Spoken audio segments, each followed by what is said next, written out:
Uma vitória como tem que ser contra o Juventude, com todo respeito. A diferença de investimento do clube, do Inter para o Juventude, ela é estratosférica. O absurdo não é vencer o Juventude no Jacone. O absurdo é o Inter ser eliminado pelo Juventude. Isso é um absurdo. 2 vezes. 2 vezes. Esse é o absurdo. Vencer o Juventude da forma como foi, com autoridade, como foi no jogo de ontem, isso aí é o normal do Inter. Tem que ser assim contra o Juventude. Aliás, tem que ser assim contra o Juventude e contra outros times. E não desvalorizem a vitória, porque eu não tô desvalorizando aqui o Juventude e não ressaltando o Inter. Não. A atuação ela foi consistente, foi uma atuação de luxo, de gala do Inter. Tá? Só que o Juventude aí dentro desse estádio jogando Flamengo. É um time forte jogando aí. E o Inter foi lá e ganhou o jogo com autoridade, com muitas coisas positivas, né, de trabalho, de dia a dia, de questão física que começa a aparecer também com mais força e com mais regularidade, e o Inter jogando, não apenas reagindo, jogando, como foi o segundo gol, e depois a gente vai analisar aí. O que tu achou dessa vitória, Munari? Foi o melhor jogo do Inter com o Roger, o melhor jogo do Inter em muito tempo, o melhor jogo do Inter fora de casa nesse Brasileirão, né? Teve aquela vitória contra o Palmeiras na segunda rodada, mas depois é esse jogo. O Inter teve um pouquinho de dificuldade no começo do jogo, né, para conseguir propor. As primeiras chances foram do Juventude, no mesmo lance, né? O Juventude teve uma chance de um contra-ataque, o Rocher faz a defesa, vai para o escanteio, e no escanteio o Juventude tem a chance. E acabou ali. O Inter tem uma bola na trave com o Rômulo antes do gol. E o primeiro gol é uma jogada que começa com o lançamento do Bruno Gomes, o Juventude consegue recuperar a bola, o Inter sobe a marcação, rouba a bola, o Tabata cruza pro Borré. Foi parecido com o primeiro jogo que teve no Beira-Rio, que o Inter também ganhou do Juventude. O Inter muito bem para marcar, subida da marcação, para marcar a saída de bola do Juventude, faz o segundo gol rápido, depois vem a expulsão. E aí o Inter fica com o jogo tranquilo. Muito boa atuação do Tabata, né? Muito bem. O Gabriel Carvalho, para mim, foi o melhor em campo. O Borré foi muito bem, acho que até saiu cedo, porque o Roger, como o jogo tava fácil, o Roger quis dar mais minutos pro Valência, para ver se o Valência tirava a zica e por acabou pouco não tirou, né? Ele teve uma oportunidade ali que ele tentou Duas driblar até, né? o goleiro e não rolou. Teve 2 chances, perdeu. Até ele que perde a bola no lance do contra-ataque. Acho que o Valência foi a notícia negativa porque ele não conseguiu aproveitar essa chance. Eu não queria nem falar, mas tem que falar, não adianta. Tem que falar, é uma né? coisa assim absurda o que acontece com o Valência. Ele perdeu 2 gols na frente do goleiro e armou o contra-ataque do Juventude para sair um gol que não era para sair. Então o jogo que era para ser 5-0 acabou 3-1, né? Eu acho que o Inter tinha que ter feito mais. O Inter tinha que ter tocado mais 2 para fechar 5-0 para a gente fechar essa tampa aí. Tu sabe que dá para continuar antes. Vai, fala aí. O Inter, esse jogo do Inter é pontual, né? Mostra a relação de um bom trabalho com um mau trabalho, né? O Inter contrata um treinador que ajusta o time rapidamente. O time do Inter hoje é um time diferente do time que perdeu para o Juventude, curiosamente do mesmo treinador. E o Juventude não é mais o time que era. Perdeu jogadores e não conseguiu compor. Então, isso é para deixar claro que, às vezes, o futebol ele não é ele não é uma matemática que tu vai ali, traz os nomes, bota os nomezinhos para jogar e era isso, entendeu? Olha a diferença do time do Inter hoje para o time que o Inter tinha e principalmente para o time que o Inter projetou. E talvez a gente esteja diferente. vendo aí também um pouco do resultado dessas 3 semanas que o Roger pôde ter de trabalho, né? Deu aí bastante tempo para ter atividades, trabalhos direcionados e a gente começa a ver o resultado depois no campo. Munari, a primeira grande atuação, que segundo o Munari é essa, talvez a melhor, né? Acho que é melhor. Ela foi numa semana que não foi cheia. Porque o Inter jogou quarta-feira. Não, mas Em teve... BH. Mas ele teve duas trabalho... 2 semanas e meia cheias, né? O trabalho. Ele teve 2 semanas cheias, teve um jogo e depois teve mais uma semana cheia antes do primeiro jogo contra o Cruzeiro. Mas, assim, óbvio que essas semanas cheias deram tempo para ele treinar as coisas que a gente tá vendo. Fisicamente já tá melhor. Fisicamente tá melhor, né? E acho que isso que tu falou sobre o Juventude, do Juventude perder peças, o Jair Ventura falou na coletiva ontem. Ele citou o exemplo do Corinthians contratando, do Fluminense contratando, do Inter. Ele até citou o Bernabé, que não foi com uma contratação, né? O Bernabé tava aí, não tava jogando, e falou do Juventude não, né?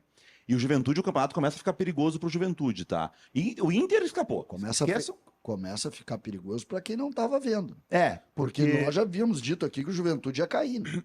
o Fluminense ontem ganhou de novo, o Fluminense estava deixando essa briga do rebaixamento. O Corinthians, que é o grande que mais está atrapalhado, venceu o Flamengo, né? Então vai ser duro. E essa briga ela começa a ficar ali. Acho que Cuiabá e Atlético Goianiense já foram. E aí entre Criciúma, Vitória, Juventude, vai ser difícil aí. Acho que escapa um. Se o Corinthians conseguir escapar, é entre esses três aí. Então o Juventude tem que olhar com muito cuidado pro Brasileirão. É legal estar na Copa do Brasil, ganha uma grana, avançar na Copa do Brasil, mas assim, não vai ser campeão na Copa do Brasil. E corre risco no Brasileirão. A Copa do Brasil é semifinal, pode acontecer, mas o problema do Juventude é que, e para mim, 3 já estão rebaixados, e aí, para mim, o Juventude briga com o Criciúma por uma vaga. Agora, nós vamos para a classificação do Campeonato Brasileiro, que está aqui na tela já para vocês, para a gente mostrar que o Inter agora está na primeira página, 10º colocado com 32 pontos, e o Grêmio está lá em 15º com 27 pontos. Deixou escapar a oportunidade, inclusive, de passar do Atlético Mineiro, né? Confronto absolutamente direto na tabela de classificação. Eu quero analisar de pertinho essa tabela aqui, Vai lá. tá? Porque, primeiro, o Inter, de novo, aquilo que eu falei no início do programa, o Inter ganhou do Juventude. Claro que a gente pega uma vitória como essa, soma a vitória que foi contra o Cruzeiro, um pontinho heróico que foi na quarta-feira, mas a realidade do Inter, 10ª colocação, é bem diferente do que a gente imaginou para a temporada do Internacional. E ainda, eu não estou nem falando aqui das eliminações que a gente sofreu no ano. Então, 10º lugar, ele é muito pouco para o Inter. Muito pouco para o Inter. E aí o torcedor enxerga como quiser. Tem torcedor que está empolgado hoje, já está fazendo cálculo para ver como é que vai alcançar lá o Cruzeiro, o São Paulo e tal. Eu pezinho no chão. A postura que eu adoto é essa. Pezinho no chão. Vamos olhar aqui para trás, tá? Tem 32 pontos. Faltam, então, 15 pontos, vamos colocar aqui. Tá? 5 vitórias. A gente não tem mais nenhum tipo de problema com essa parte aqui de baixo da tabela. E depois, Kelly, a gente dá uma olhadinha para cima, tá? Olha aqui, ó. Esse dado Onde é que aqui, dá para chegar, Vaguinha? Não, esse dado aqui que é interessante, ó. 32-22, tá? Eu acho que o Campeonato Brasileiro, no mínimo, vai dar 7 vagas, tá? Pra Libertadores, tá? 39-25, 32-22. Eu acho que esse é o cálculo que a gente tem que fazer mais ou menos nessa faixa aqui. Depois. Agora, Tu acha que é olhar pra trás aqui, ó. Vaguinha, Olhar pra trás aqui. vamos considerar os dois cenários, tá? O 25 jogos, o Inter faz 41 pontos, né? Se ganhar os outros 3 jogos. Se considerar o cenário, tá? Só tô criando cenários aqui. Se o Inter chegar a 41 pontos em 25 jogos, pode, né? Porque É pode. O que o campeonato diz nesse É que momento. os 3 jogos a Não, eu tô menos dizendo- é Fortaleza, Flamengo e Bragantino. É Não, difícil. tudo bem. Eu também acho difícil e acho que não é a lógica tu ganhar 3 jogos. Mas eu só tô dizendo, só pra gente verificar cenários, tá? Esse cenário indica que o Inter faz o quê nesse Campeonato Brasileiro? Considerando o melhor dos cenários. Não, se o Se o Inter... Inter ganhar 3 jogos. Não, aí- 3 G6.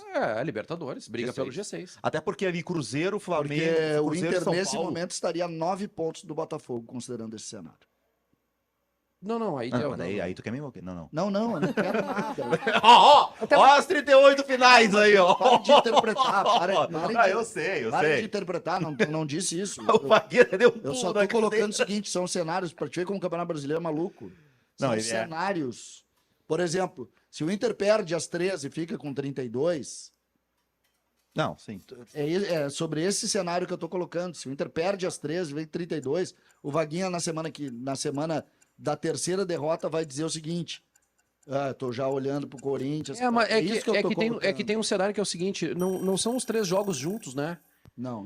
Os 3 jogos atrasados. Então o Inter joga contra o Fortaleza dia 11, Vai depois tem o recuperando. Cuiabá. E entendeu? o jogo do Fortaleza é um jogo sem Borré, o Valência fora, Rocher fora e o Wesley levou o terceiro amarelo. Isso. E o Fortaleza não tem. O Fortaleza tem o Kevin, que é o venezuelano na seleção. Eu acho que não tem outro convocado, né? Talvez o Kusevich pro Chile. Não sei se foi convocado. Mas assim, o Fortaleza não perde tanto. O Inter perde bastante pra O esse jogo. Fortaleza é aqui? É aqui. Mas sem Borré, sem Rocher, sem Não Valência, falamos sem o do Wesley. Grêmio, né? Mas em uma frase CCD, o Grêmio briga pelo quê? O Grêmio é uma indefinição. Ontem, quando o Grêmio vencia o jogo por 2-0, o Grêmio era o 9º colocado. Passou o Atlético Mineiro, inclusive. Inclusive passaria, né? Teria passado o Atlético Mineiro Naquele momento do jogo passou. com o mesmo número de jogos. Então, o que que indica agora? Agora indica novamente o alerta, né? O Grêmio voltou ao estado de alerta. Porque o Grêmio tem 5 jogos muito complexos agora. O Bragantino fora de casa. O Flamengo em casa. Jogando o Campeonato Brasileiro. O Flamengo tá jogando o Campeonato Brasileiro. Tá jogando, titulares. Botafogo em Brasília. Não é no Rio, né? Não, é em aquele acordo Brasília. em Brasília. O errinho. E depois, Fortaleza Em casa. em casa e Internacional no Beira-Rio. 5 jogos. No meio do caminho tem um jogo dos atrasados, acho que é o Criciúma. Tu lembra no primeiro turno como é que foi É a o sequência? Criciúma na Arena. No finalzinho, o último jogo do Grêmio em setembro é o Criciúma na Arena. Então, antes do Beira-Rio, tem o Criciúma na Arena. Essa sequência no primeiro turno, o Grêmio perdeu 5 jogos. Isso mesmo. Então, se perder os 5 jogos, Kelly, vai estar na... Voltamos ao cenário do Inter. O Grêmio define a sua vida no Campeonato Brasileiro nessa difícil tarefa de 6 jogos.